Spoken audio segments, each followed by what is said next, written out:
এই দুনিয়াতে যত মানুষকে আপনি আপন দেখেন, এরা সবাই হয়তো আংশিক কোনো কোনো ক্ষেত্রে কেউ বিভিন্ন পার্সেন্টেজে আপন, কিন্তু আপনার সবচেয়ে বড় আপন হলেন আপনার রব আল্লাহ রাব্বুল আলামিন। আল্লাহর চাইতে বড় আপন আর কেউ নেই। আপনি একান্তে আল্লাহর সাথে একটু কথা বলেন। যারা ডিপ্রেশনে ভুগছেন, অশান্তিতে ভুগছেন, মানসিক অস্থিরতায় ভুগছেন, আজকেও আমার অফিসে আসার আগে দেখি এক লোক বসে আছে, নামাজ পড়লাম আমরা, উনি নামাজ পড়লেন না। তো আমি যার মাধ্যমে আসছে তাকে জিজ্ঞেস করলাম, নামাজ পড়লেন, উনি কি মুসলমান না? বলে মুসলমান, কিন্তু উনি অন্য জগতে আছে। কি? উনি আত্মহত্যা করবে। আজকের ঘটনা, উনি আত্মহত্যা করবে, উনি আসছে। হাসছেন আপনারা? এর আগে এক জুমা অফিস থেকে আমাকে ফোন দিল, জুমার নামাজ পড়াইতে ঢুকবো, বলতেছে এক লোক অফিসে এসে ঢুকছে, আপনার সাথে দেখা করবে, সে আত্মহত্যা করবে, জুমার নামাজও পড়বে না, এখন মরার আগে আপনার সাথে একটু দেখা করতে চায়। আমি আছি নারায়ণগঞ্জ, আর সে ঢাকায় অফিসে। ভাইরা আমার, আপনারা হাসছেন? ঘরে ঘরে অশান্তির সমুদ্র চলছে, ঘরে ঘরে মানুষের মধ্যে অশান্তির হাবুডুবু খাইতেছে। তরুণ ইয়াং মানুষ, বাচ্চা ছেলে এখনো দুনিয়ার কিছু তারে পায় নাই, ব্যবসা বাণিজ্য জ্ঞানজাম ফাসাদ কিচ্ছু পায় নাই, কলেজ ইউনিভার্সিটিতে পড়ে, সেখানে শতাধিক ছেলে এক বছরে আত্মহত্যা করে ফেলতেছে।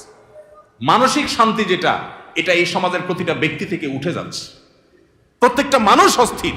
এর মূল এবং প্রধান কারণ হলো এই কলব এবং অন্তরে যে জিনিসটাকে ঢুকানো দরকার ওটা না ঢুকাইয়া ভুলটারে ঢুকাইয়া বসে আছে, ইনস্টল করে নিছে দুনিয়াকে। দুনিয়া ছাড়ার কিছু তার মাথায় নাই। একজন যুবক, তিনি কোনো মেয়ের সাথে অবৈধ সম্পর্কে জড়িয়েছেন, হারাম সম্পর্কে জড়িয়েছেন, সেটা একটা বিষয়, কিন্তু সেই মেয়ে তার সাথে ধরুন মানে কথা রাখে নাই, সে আরেকজনের সাথে ভেগে গেছে বা অন্য কোথাও তার বিয়ে হয়েছে। এখন সে ডিপ্রেশনে ভোগে। কেন ডিপ্রেশনে ভোগে?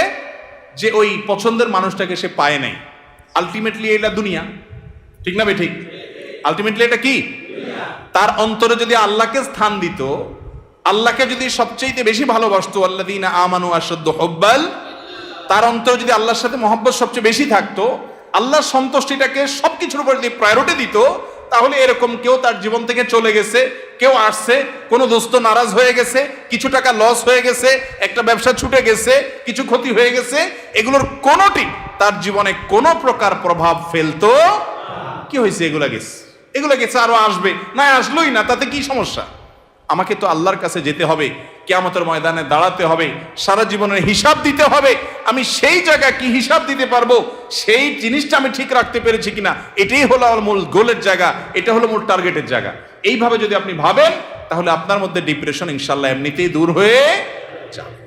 মোহতারাম হাজরিন, অতএব সম্পদ উপার্জন করেন, ব্যবসা বাণিজ্য করেন এবং জাগতিক কাজ করেন, এতে কোনো সমস্যা নাই, কিন্তু অন্তরে দুনিয়াকে নয়, আল্লাহকে স্থান দেন। এবং এই স্থান দিতে গিয়ে আপনাকে স্যাক্রিফাইস করতে হবে। কি স্যাক্রিফাইস? ওই যে সৎ পথে চলবেন, হক হালালি চলবেন, টাকা পয়সা বেশি হবে না। অন্যরা তো দূরের কথা, নিজের আপন মা বাবার কাছেও দাম পাবেন না, ভাই বোনের কাছে দাম পাবেন না, বইয়ের কাছেও হয়তো